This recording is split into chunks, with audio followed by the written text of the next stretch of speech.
రాయలసీమలో హంద్రి నీవ, నగరి గాలేరు, తెలుగు గంగ, SRBC ఇవన్నీ ఆయన శ్రీకారం చుట్టాడు.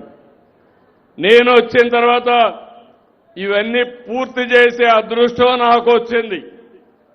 మీరు గుర్తుపెట్టుకోవాలి, ఈరోజు అందరి నీవా పోకపోతే ఆ నీళ్లు మీ చెరువులకు వచ్చేటి కాదు.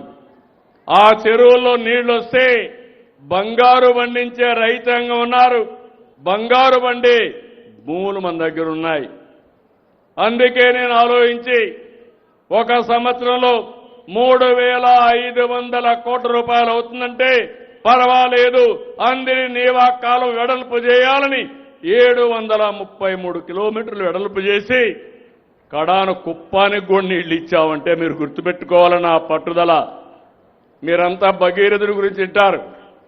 భగీరథుడిని స్ఫూర్తిలో పెట్టుకొని ఈ రాయలసీమలో ప్రతి ఎకరాకు నీళ్లు ఇవ్వాలనేది నా సంకల్పం అని మరొక్కసారి మీకు విజ్ఞప్తి చేస్తున్నా.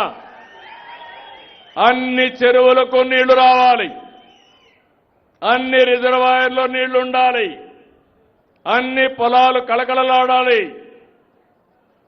అందుకే ఇటీవల కొత్త ప్రోగ్రాం కూడా తీసుకున్నాను. రాయలసీమని రతనాల సీమ చేస్తా. రాయలసీమలో